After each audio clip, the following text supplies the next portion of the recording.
प्रधानमंत्री नरेंद्र मोदी ने चारधाम यात्रा के दौरान तीर्थ स्थलों के आसपास खासकर केदारनाथ में फैलाई जा रही गंदगी पर चिंता जताई है।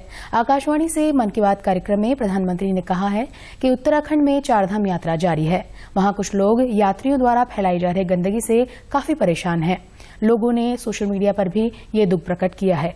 प्रधानमंत्री ने स्वच्छता के क्षेत्र में रुद्रप्रयाग निवासी मनोज बेंजवाल, गुप्तकाशी के सुरेंद्र बगवाड़ी और देवर गांव की चंपा देवी का उल्लेख करते हुए कहा कि अनेक संगठन और स्वयंसेवी समूह स्वच्छ भारत अभियान के साथ वहां कार्य कर रहे हैं। इस समय हमारे देश में उत्तराखंड के चार धाम की पवित्र यात्रा चल रही है। चार धाम और खासकर केदारनाथ में हर दिन हजारों की संख्या में श्रद्धालु वहां पहुंच रहे हैं। लोग अपनी चारधाम यात्रा के सुखद अनुभव शेयर कर रहे हैं। लेकिन मैंने ये भी देखा कि श्रद्धालु केदारनाथ में कुछ यात्रियों द्वारा फैलाई जा रही गंदगी की वजह से बहुत दुखी भी है। सोशल मीडिया पर भी कई लोगों ने अपनी बात रखी है। हम पवित्र यात्रा में जाएं और वहां गंदगी का ढेर हो, ये ठीक नहीं। लेकिन साथियों, इन शिकायतों के बीच कई अच्छी तस्वीरें भी देखने को मिल रही हैं।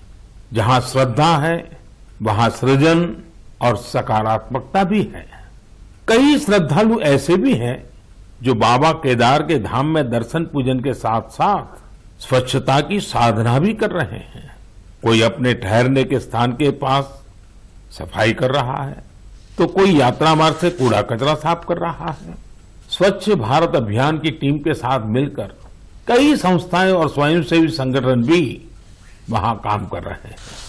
साथियों, हमारे यहां जैसे तीर्थ यात्रा का महत्व होता है, वैसे ही तीर्थ सेवा का भी महत्व बताया गया है। और मैं तो ये भी कहूंगा, तीर्थ सेवा के बिना तीर्थ यात्रा भी अधूरी है। देवभूमि उत्तराखंड में से कितने ही लोग हैं जो स्वच्छता और सेवा की इस साधना में लगे हुए हैं। रुद्रप्रयाग के रहने वाले श्रीमान मनोज बेंजवाल जी से भी आपको बहुत प्रेरणा मिलेगी। मनोज जी ने पिछले 25 वर्षों से पर्यावरण की देखरेख का बीड़ा उठा रखा है। वो स्वच्छता की मुहिम चलाने के साथ ही पवित्र स्थलों को प्लास्टिक मुक्त करने में भी जुटे रहते हैं।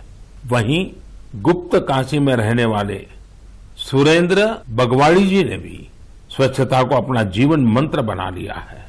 वो गुप्त काशी में नियमित रूप से सफाई कार्यक्रम चलाते हैं और मुझे पता चला है कि इस अभियान का नाम भी उन्होंने मन की बात रख लिया है। ऐसे ही देवर गांव की चंपा देवी जी पिछले 3 साल से अपने गांव की महिलाओं को कूड़ा प्रबंधन यानी वेस्ट मैनेजमेंट सिखा रही है। चंपा जी ने सैकड़ों पेड़ भी लगाए हैं और उन्होंने अपने परिश्रम से एक हरा भरा वन तैयार कर दिया है। साथियों, ऐसे ही लोगों के प्रयासों से देवभूमि और तीर्थों की वो दैवीय अनुभूति बनी हुई है, जिसे अनुभव करने के लिए हम वहां जाते हैं। प्रधानमंत्री ने मूल रूप से जोशीमठ निवासी कल्पना का उदाहरण देते हुए कहा कि उनका प्रयास एक भारत श्रेष्ठ भारत की सच्ची भावना से परिपूर्ण है। कल्पना ने हाल ही में कर्नाटक से 10वीं कक्षा उत्तीर्ण की है। विशेष बात यह है कि कल्पना कुछ समय पहले तक कन्नड़ भाषा जानती भी नहीं थी। उसने केवल 3 महीने में ही कन्नड़ सीखी और उसमें 92 अंक प्राप्त किए। श्री मोदी ने इसके लिए कल्पना को बधाई दी। एक बेहद प्रेरक उदाहरण है एक बेटी कल्पना का, जिसे मैं आप सभी के साथ साझा करना चाहता हूं। उनका नाम कल्पना है, लेकिन उनका प्रयास एक भारत श्रेष्ठ भारत की सच्ची भावना से भरा हुआ है। दरअसल कल्पना ने हाल ही में कर्नाटका में अपनी 10वीं की परीक्षा पास की है। लेकिन उनकी सफलता की बेहद खास बात यह है कि कल्पना को कुछ समय पहले तक कन्नड़ा भाषा ही नहीं आती थी। उन्होंने न सिर्फ 3 महीने में कन्नड़ा भाषा सीखी, बल्कि 92 नंबर भी मिला करके दिखाए। आपको ये जानकर हैरानी हो रही होगी, लेकिन ये सच है। उनके बारे में और भी कई बातें ऐसी हैं जो आपको हैरान भी करेगी और प्रेरणा भी देगी। कल्पना मूल रूप से उत्तराखंड के जोशीमठ की रहने वाली हैं। वे पहले टीबी से पीड़ित रही थी और जब वे तीसरी कक्षा में थी तभी उनकी आंखों की रोशनी भी चली गई थी। लेकिन कहते हैं ना, जहां चाह वहां राह।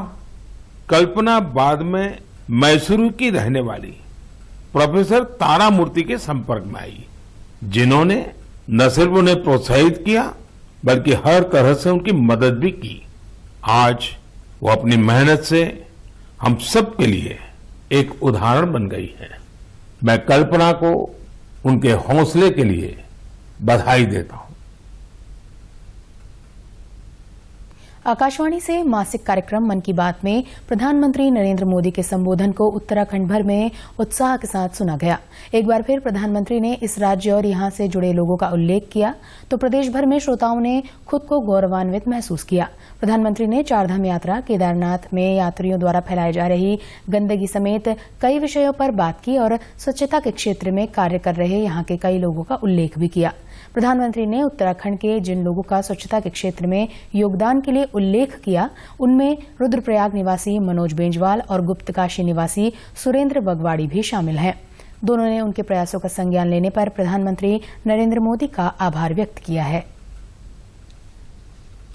आज मन की बात कार्यक्रम में माननीय नरेंद्र मोदी जी ने मेरा नाम स्वच्छता के लिए लिया है और स्वच्छता के संकल्प के साथ वर्ष 2003-04 से केदारनाथ धाम से स्वच्छता का अभियान शुरू किया। तब से सतत रूप से स्वच्छता के लिए ऐसे प्रयास जारी हैं। 4 गांवों में समुदाय की सहभागिता के साथ स्वच्छता के लिए प्रयास कर रहा हूं और यह एक जटिल कार्य है। इस जटिल कार्य में आप सब लोगों के सहयोग की अपेक्षा है।